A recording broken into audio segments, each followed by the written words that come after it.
hacia adelante. Relajado.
Está con descanso médico.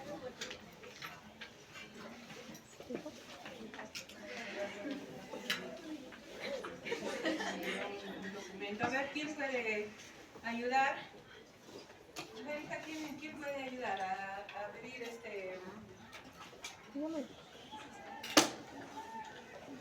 Ya, a ver, jóvenes, ustedes que...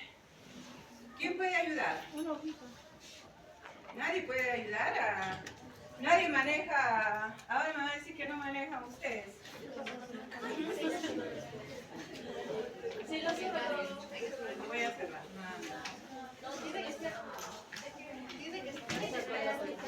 Ponga a cerrar el programa. No, ponga a cerrar. ¿Cerrar el programa? Sí, porque se ha trabado y si esperamos. Ya, gracias.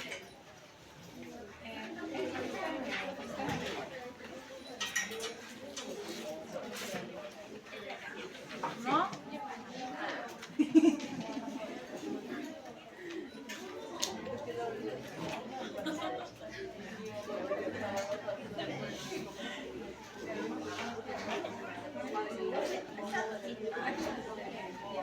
Creo que le estamos cliqueando muy rápido, ¿no? Bueno, muy bien.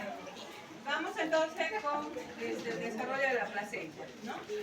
Entonces, la placentación es un proceso mediante el cual algunas células trofoblásticas, que son las células más externas del embrión, ¿se acuerdan cuando se produce la implantación? Allí se diferencian las células, ¿no? Unas células van a formar al embrioncito y las otras células que son más externas, que son la capa trofoblástica, va a formar la placenta, ¿no? Entonces la placenta es un órgano endocrino que es el medio de unión y de intercambio de oxígeno y de nutrientes entre la madre y el bebé, ¿no? Entonces la placenta va a constituirse en un órgano transitorio, sí, pero que durante el proceso de gestación es el órgano que va a transferir todos los nutrientes y el oxígeno que necesita el niño para poder crecer y desarrollarse, ¿no? Entonces la placenta viene a ser el órgano respiratorio del bebé, el órgano digestivo, el órgano endocrino, porque va a liberar hormonas, ¿no?, importantes, y también va a intercambiar los nutrientes entre la madre y el niño, ¿no? Aparte de que va a llevar el oxígeno hacia las células fetales. Entonces, el tipo de placentación que se establece durante el embarazo es el tipo hemocorial. ¿Por qué hemocorial? Porque la sangre de la madre baña directamente las células del feto. Entonces, es un tipo de placentación directa, diríamos, ¿no? Hemocorial.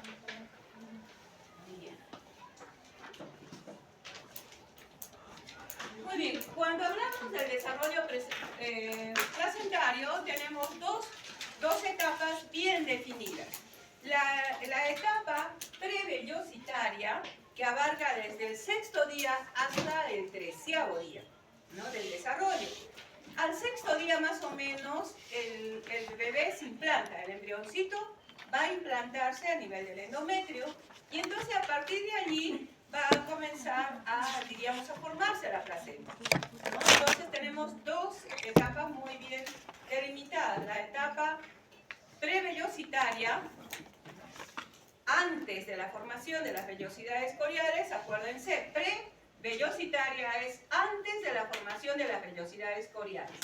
Y la etapa vellositaria, a partir del día 13º en adelante, es cuando ya se van a formar las vellosidades coriales, ¿ya? Muy bien, en este periodo, etapa prevellositaria, tenemos dos subetapas. Sería la etapa prelacunar y la etapa lacunar. Prelacunar, ¿de dónde a dónde va? Aproximadamente del día 6º hasta el día 9º del desarrollo, ¿no? Son 3 días nomás, miren, ¿no?, del 6º al 9º día. ¿Y qué va a pasar?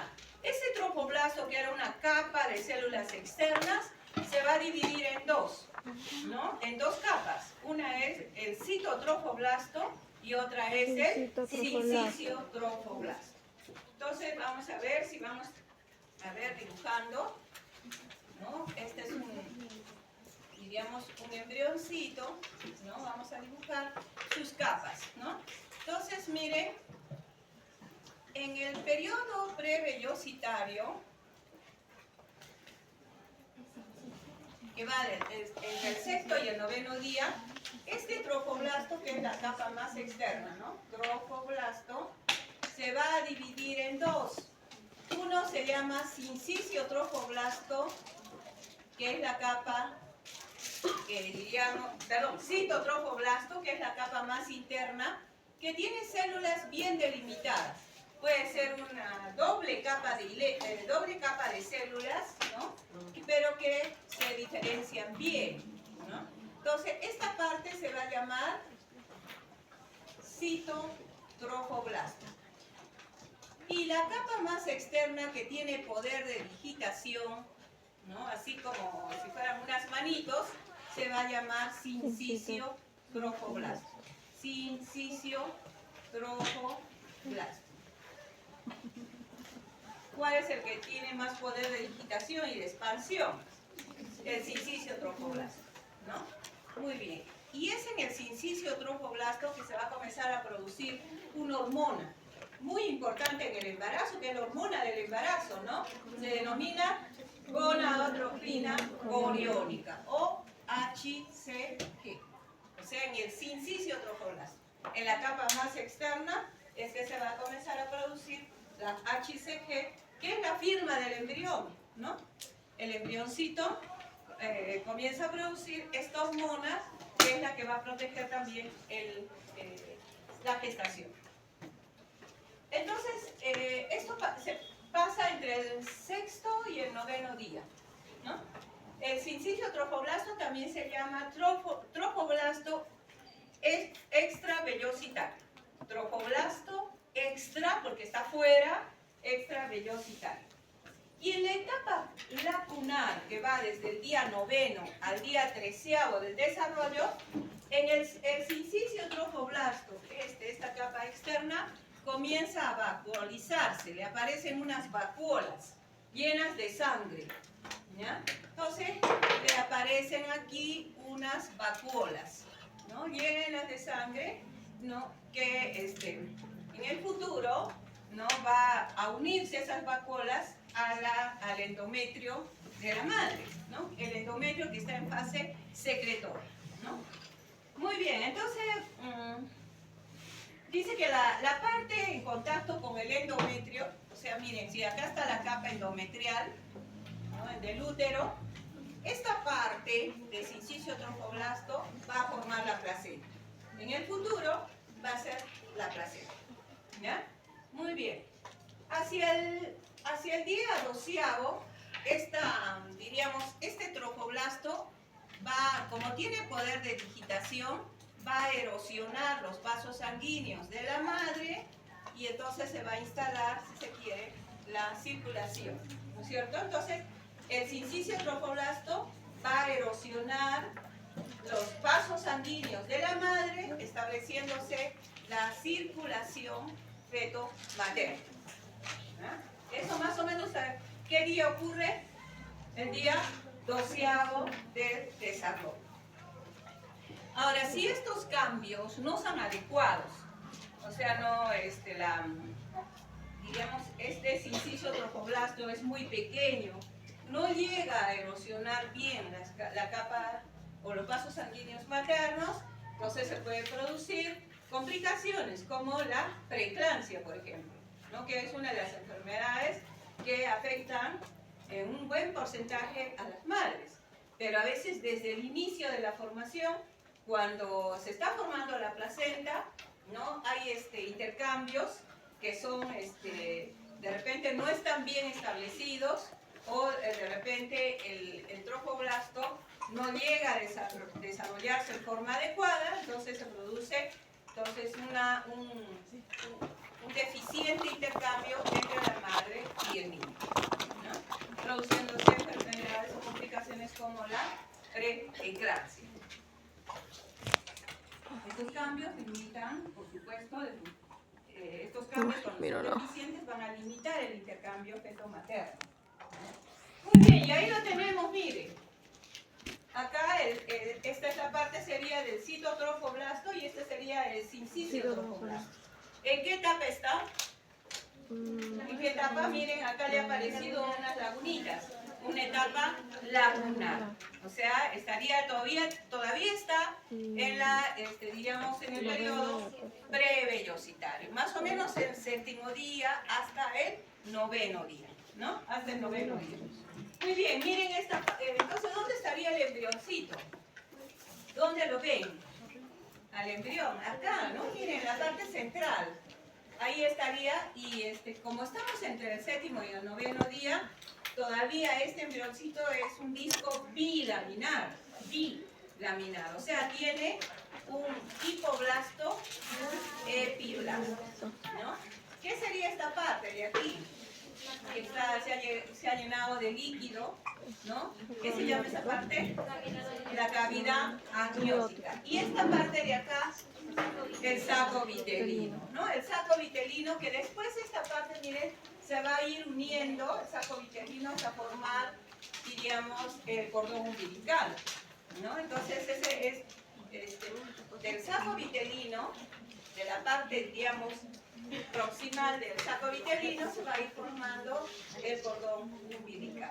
Y esta parte que es como un magma reticular, esto se llama mesodermo extraembrionario, ¿ya? Entonces esta parte de aquí que es como un magma, como un líquido, pero así medio espeso, se constituye en el mesodermo extraembrionario.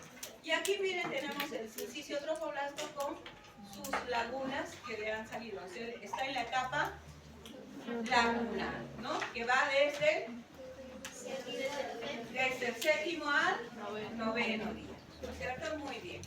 Vamos ahora sí con el periodo vellositario. El periodo vellositario tiene, a ver, ya está. El periodo vellositario, miren, tiene ese sería el periodo prevellositario. Vamos con el periodo vellositario. Ahí está, miren, ahí está otra figura, cómo va el sincicio trofoblasto ¿no? Avanzando con modificaciones hasta erosionar la capa del endometrio para poder tener contacto con los vasos sanguíneos de la madre. ¿Ya? Vamos con el periodo vellositario. El periodo vellositario abarca desde el día 13º. ¿Qué pasa en el día 13º? Se van a formar las vellosidades. ¿Ya? Entonces, a partir más o menos del día 13º, el citotrofoblasto, ¿alguien tiene un plumón de otro color? Me olvidé de traer, ¿no? Para que se note, ¿no? Ya. Miren, entonces, ¿qué pasa en el periodo vellositario? A ver, vamos a borrarla. Esto lo tienen que recordar por siempre, ¿eh? No se pueden olvidar.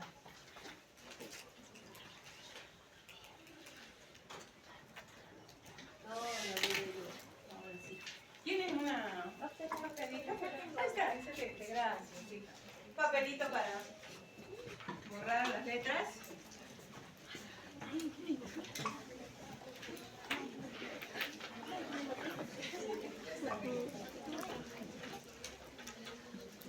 Entonces borramos esta parte de aquí. Borramos las letras y vamos con el periodo vellositario.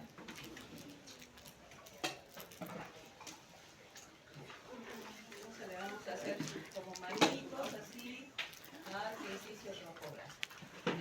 Entonces en el periodo vellositario se van a ir formando las vellosidades primarias, secundarias y terciarias. ¿Cuándo se habla de que se ha formado una vellosidad primaria? Cuando el citotrofoblasto, esta capa poliédrica, diríamos, de células bien diferenciadas, va a invadir al sincicio trofoblasto. O sea, invade, ¿no? El citotrofoblasto invade al sincicio trofoblasto. Entonces acá le ponemos periodo vellositario.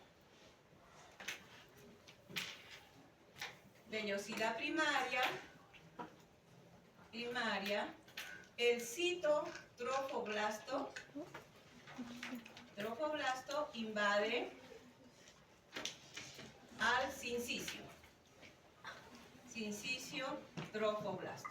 Vellosidad, se ha formado la vellosidad primaria. Muy bien, vamos con la vellosidad secundaria.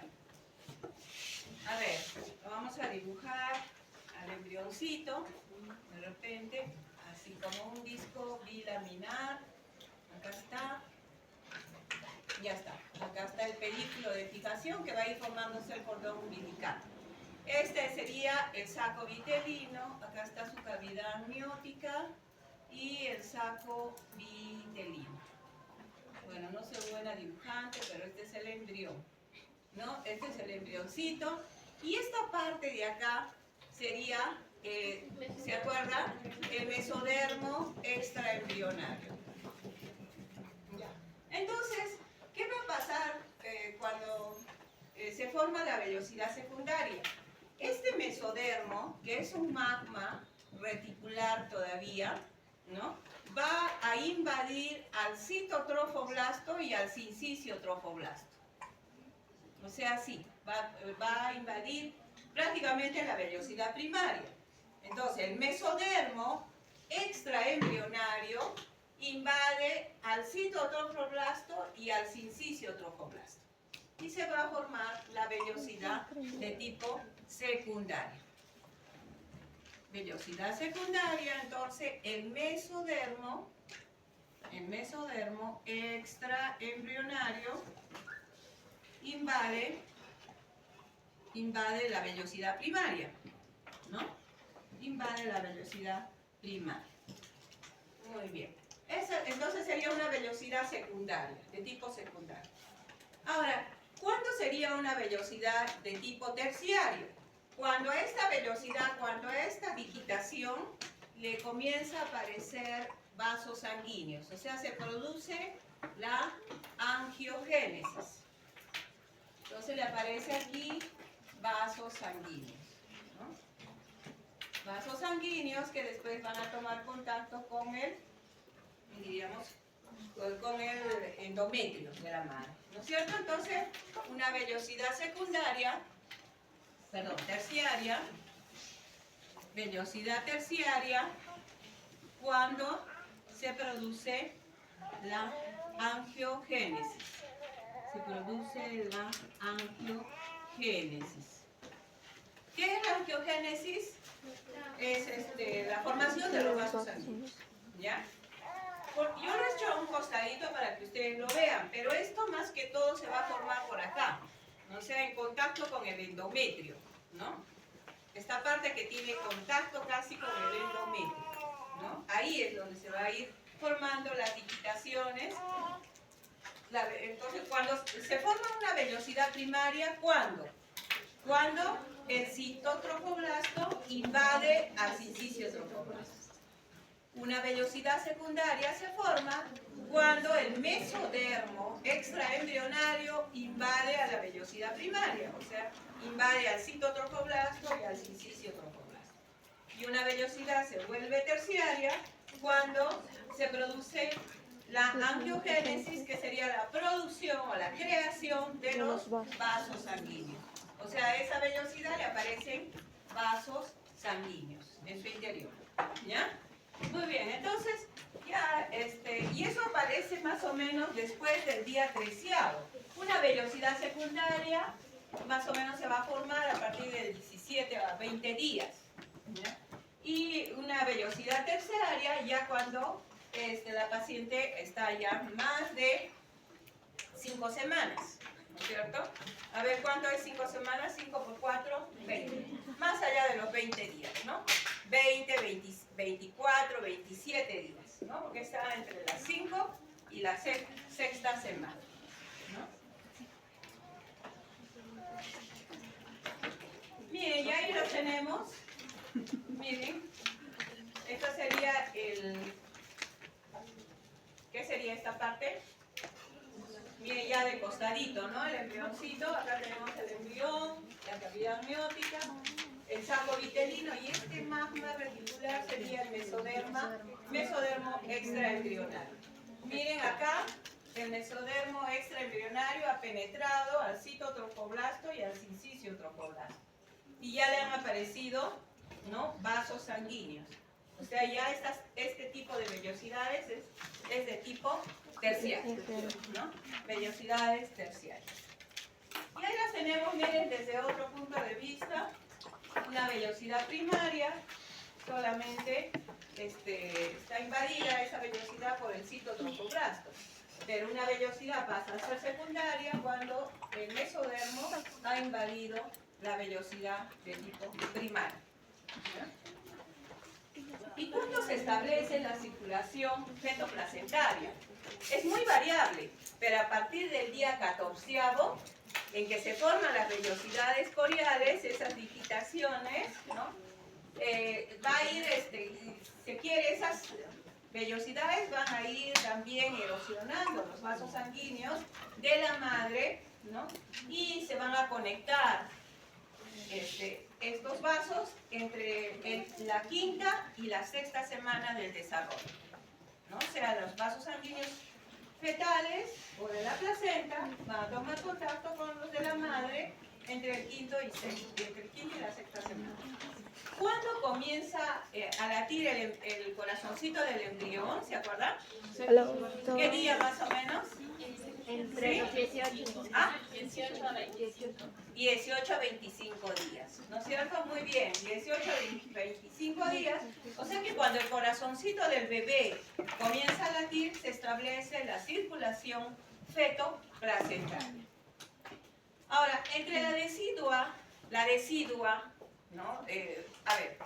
El endometrio, cuando la mujer está gestando, pasa a ser decidua.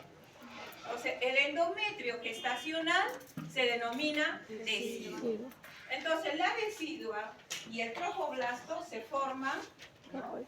Entre estas dos capas, se van a formar, ¿no?, unas capas fibrinoides denominadas la capa de Nitabuch, ¿no?, hacia la decidua, y la capa de Rohr hacia el espacio intervelloso. O sea, son como capas de separación. entre la decidua y el trofoblast. Muy bien, y ahí tenemos, miren, ya una vellosidad ya de tipo terciario, ¿no? Miren esas digitaciones y mírenlas acá ya, ¿no? Frente a una placenta ya formada. Aquí miren la vellosidad de tipo terciario ya ha tomado contacto con los vasos sanguíneos de la decidua de la madre, ¿no? Entonces ya se ha establecido la circulación feto-placentaria. Entonces acá tenemos la placenta, su cordón umbilical y ya se estableció la circulación, ¿ya? Pero ¿de dónde ha aparecido esa circulación? ¿No? ¿Cómo se ha establecido? De las vellosidades. Las vellosidades coriales han podido erosionar los vasos sanguíneos maternos y entonces se establece la circulación. Muy bien. Entonces, a medida que la placenta madura, los troncos vellositarios, o sea, estos tronquitos vellositarios, se van a ir ramificando cada vez más hasta formar digitaciones muy, muy delgaditas, ¿no? Y van a formar subdivisiones muy finas, ¿no? Y cada uno de esos troncos de una vellosidad va a formar un lóbulo placentario. Entonces, cada una de estas digitaciones forma un lóbulo placentario.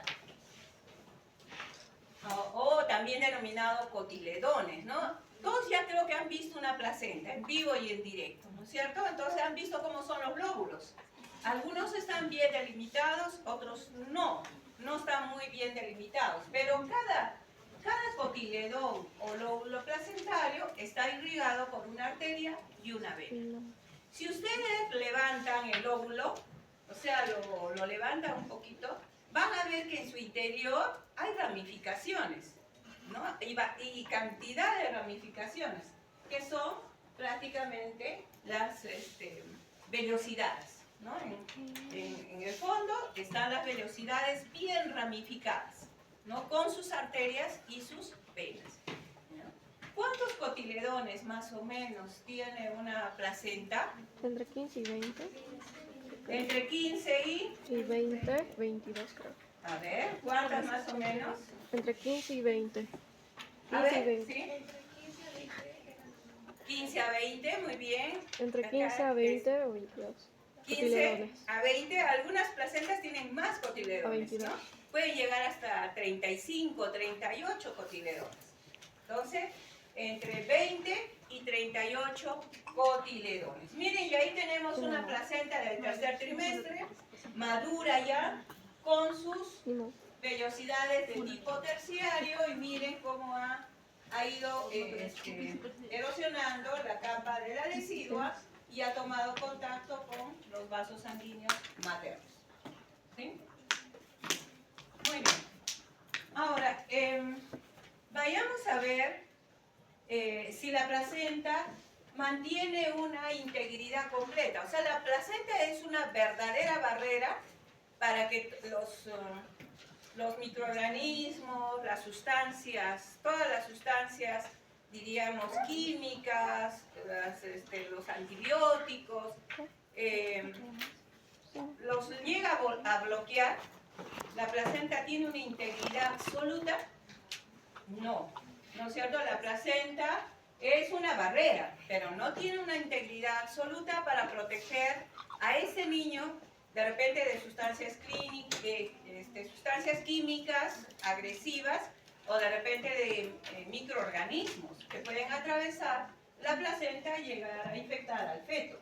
Entonces, la integridad de la placenta no es absoluta, ¿ya? Es por eso que las pacientes que tienen hábitos nocivos, por ejemplo, consumen tabaco, alcohol, drogas, ¿no? Estas drogas, estas sustancias químicas pueden llegar fácilmente hacia el bebé y producirle complicaciones, ¿no? Protege sí, pero no tiene una integridad absoluta. Entonces, vamos con una placenta madura. Cuando una paciente tiene su parto, ¿no? El profesional que está atendiendo a esa paciente debe revisar la placenta, ¿no? Después de su salida, ¿no? Y debe revisarla muy minuciosamente, ¿ya? ¿Por qué? ¿Cuál es el peligro de no hacer una revisión muy minuciosa de esa placenta y de repente pueden quedar retenidos restos como membranas, cotiledones? ¿Qué puede pasar con esa madre? A ver, sí, levantó la manito. Hemorragias internas. A ver, ¿quién está anotando, por favor, las intervenciones? ¿Ya? ¿Me anotan? A ver, ¿quién es subdelegada? No pudo venir. Sí, está enferma, me envió su certificado. Pero a ver, ¿quién puede hacer las veces para anotar? ¿Ya? No, pero No, todos. pero- ¿Qué le va a pasar a la profesora? Tú mejor, hija, anota. Sí, tú las conoces. Ya, muy bien, levantó la manito para allá. Ya. Ah, hemorragias internas. En primer lugar, que puede la paciente tener una hemorragia, ¿no es cierto? Un útero que está ocupado no se contrae en forma, diríamos, adecuada. Y si el útero no se contrae, entonces puede comenzar a sangrar a la paciente y hacer un sangrado excesivo, ¿no? A ver, hija, sí, ¿qué más puede pasar? Un nacimiento prematuro. No, estamos hablando de cuando la placenta sale incompleta. Por si después del parto hay que revisar la placenta, ¿no es cierto? Sí. A ver, ¿quién más? Levanta la manita, a ver allá. Un proceso infeccioso, ¿por qué? Porque al quedarse coágulos ahí, ¿Qué se quedaría retenido? A ver, membranas, puede quedarse retenido cotiledones, ¿no es cierto? Cotiledón de placenta, ¿ya? Puede ser un proceso infeccioso. ¿Por qué? Porque como es un órgano, diríamos, transitorio, y debe ser expulsado y retirado cuando ya se produce el nacimiento. Si queda retenido, entonces es probable que comience a degenerarse, ¿no? Y después haga un proceso infeccioso. Sí. Una sepsis, ¿no es cierto? Se inicia, entonces se puede iniciar una sepsis. Atonía uterina. ¿Y qué es una atonía? Sí, muy bien. Tonía sin tono.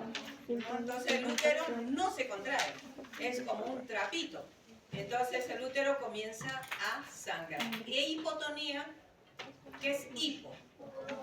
Hipo es disminución, ¿no? Y en el caso de hipotonía es una disminución del tono. O sea, el útero se contrae, pero no tan fuerte como debería contraerse. Y entonces no puede bloquear esos vasos sanguíneos, ¿no? Y estos quedan abiertos y la paciente sangra, ¿ya? A ver. ¿Puedes usar una placenta creta entonces? No, la placenta ácreta es antes, ¿no es cierto? ¿Qué es una placenta ácreta? A ver, como ha traído a colación, ¿qué es una placenta ácreta? Para ti, hija. Es el daño que se produce al útero que va a hacer que la madre pierda la sensibilidad para un próximo embarazo. No, pero ¿qué sería una placenta ácreta? Cuando se adhiere.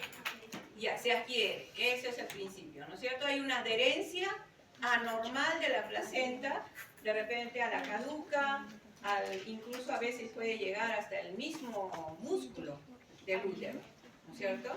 Y en ese caso también puede dar una hemorragia que puede ser que la paciente necesite entrar a la sala de operaciones para poder a veces hasta extraer el útero, porque a veces es tal el acretismo, que está la adherencia, que ya no se puede salvar ese útero, ¿no? Entonces hay varios tipos de acretismo, ¿sí, hija? también puede causar endometritis. Puede causar endometritis, ¿no? Que es generalmente endometritis es el inicio. Endometritis, ¿qué se está infectando? El endometrio. El endometrio. O sea, se inicia así.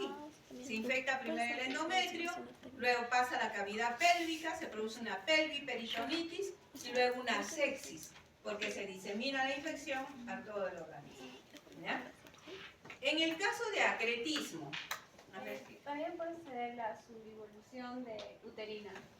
subinvolución uterina.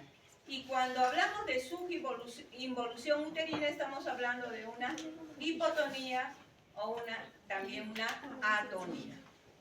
También puede haber coagulopatía. Coagulopatía, muy bien, es el grado extremo, ya cuando, por decir, la paciente ha sangrado tanto que se produce un hiperconsumo.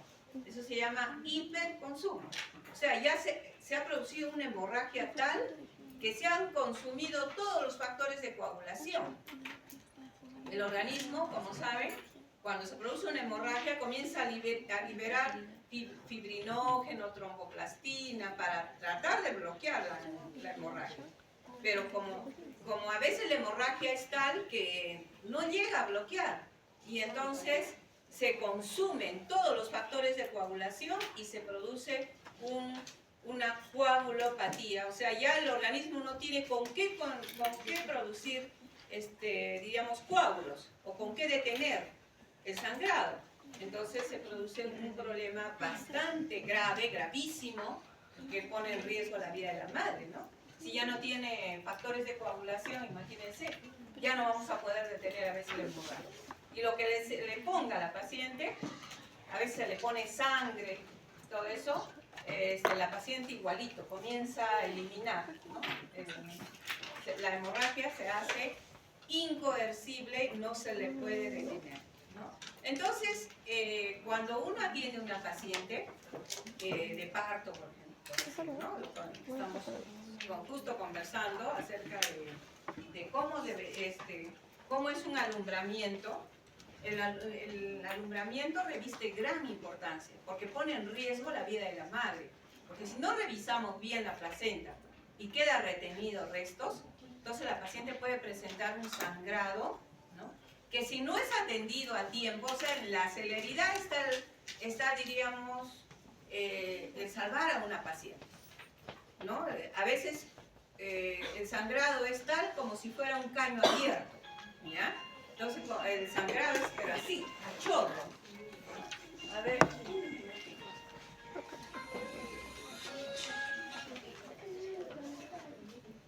El sangrado se produce a chorro, ¿no? Entonces, ¿cómo tenemos que actuar? Rápido, rápido, porque si no la paciente se choca, se produce un shock hipovolémico, ¿ya? Ahora, cuando se produce el shock hipovolémico, no se puede de repente detener el sangrado, se produce un hiperconsumo. O sea, el organismo comienza a enviar fibrinógeno, tromboplastina y un montón de factores de coagulación con el fin de bloquear el sangrado. Pero si no se bloquea, se produce un hiperconsumo, ¿no? Pasando a la paciente a veces a tener un shock hipovolémico irreversible. A veces ya es bien difícil de repente salvar a esa paciente cuando ya se ha producido un hiperconsumo, ¿no? Porque a veces se le pone sangre, se le pone factores de coagulación, pero a veces la paciente ya no responde, ¿no? Por eso en la celeridad de cómo actuamos está, diríamos, el éxito de salvar a una paciente, ¿no? Entonces, miren, todo parte desde una buena atención del parto. O sea, la revisión de la placenta tiene que ser muy responsable, muy minuciosa, ¿no? Entonces, ¿cómo vamos a revisar esa placenta? ¿No? Primero vamos a ver sus características externas, a ver sus características morfológicas, ¿no? La placenta tiene forma ovoidal, ¿no? Tiene forma de disco, media aplanada es, ¿no? Entonces, ¿qué forma podríamos encontrar en la placenta? Ovoide, muy bien, forma ovoide. Muy bien. ¿Cuándo sería ovoide? Cuando los diámetros de la placenta, largo por ancho, no coinciden, ¿no? ¿Y qué diámetros tiene una placenta? Aproximadamente de 20 a 25 centímetros, de largo por ancho, 20 a 25 centímetros. Entonces, vamos a ver la forma que encontramos la placenta. Puede ser ovoide. Ovoide, cuando el largo por el ancho de la placenta no coinciden, por ejemplo 20 por 25, 17 por 20, etc., ¿no? Podemos encontrar una forma circular. ¿Cuándo será circular? cuando coinciden los diámetros. Vamos a suponer 20 por 20, 18 por 18. ¿Ya? Muy bien. ¿De qué otra forma podríamos encontrar la placenta?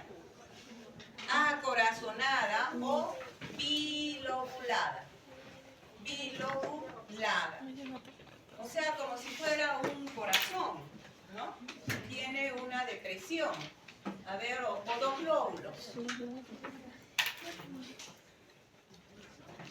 Bilobulada, ¿no? Más o menos sería así. O arriñonada, ¿no? Con dos lóbulos. Bilobulada. Podemos encontrar también trilobulada. ¿Han visto la hoja de parra? ¿No? A veces así. Trilobulada. ¿Ya? Muy bien. El grosor de la placenta. El grosor más o menos es de 2 a 3 centímetros. ¿Ya? Vamos ahora con la consistencia que tiene. ¿Han tocado la placenta? Tiene una consistencia muy blandita, ¿no? En algunos casos, algunas placentas tienen zonas duras, zonas de fibrosis, ¿ya? Donde el intercambio feto-materno no es el más adecuado, ¿ya? Muy bien. Vamos con la inserción del cordón ahora. A ver, la inserción del cordón puede ser, ¿cómo será? Central, cuando esté en el centro. Puede estar lateral, cuando está en uno de los laterales, ¿no? Marginal, cuando está acá en el margen, se ha insertado en el margen, ¿no? O puede ser también velamentosa la inserción, ¿no? Se habla de una inserción velamentosa cuando el cordón umbilical se ha insertado en las membranas. O sea, como que la membrana está aquí y ahí se ha insertado el cordón. O sea, como una vela de barco. Esto se llama inserción velamentosa.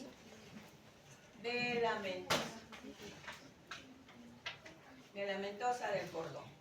¿Ya? Esta inserción velamentosa es un poco riesgosa porque a veces se desgarra, ¿no? Cuando estaba... Sí, ¿ya es la hora? Ya, a ver, jóvenes, les voy a poner, estas diapositivas están en Moodle, solo que no sé por qué, ya les puse la semana pasada, pero se puso como bloqueada no la podían ver, ¿no? Entonces ahora en la mañana he ido al servicio técnico y he visto cuál era el problema. Entonces, revisen por favor, ¿ya? Revisen las diapositivas que les he puesto, ¿ya? A ver, todavía no se marchen, jóvenes. El día jueves, la próxima clase, nosotros tenemos consejo universitario, ¿ya? Y el consejo no va a ser aquí, va a ser en Mollendo. Entonces le he pedido, por favor, a la profesora Lisbeth Flores que me reemplace, ¿no? En la clase, ¿ya? Entonces les voy a subir igual las diapositivas de modificaciones del organismo materno producidas por el embarazo, ¿no? Las voy a subir a Moodle para que ustedes puedan darle una repasada, ¿ya? Entonces a la siguiente clase la va a hacer la colega Luciano, ¿ya? No, para las madres, no para ti. Ah, ¿Qué pasa? yo dije, me vas a regalar. Yo dije, ay, qué considerado. Y tú estabas escogiendo. Si quieres, una próxima. No, una próxima. Sí. Pero aquí se le contó en bolsa.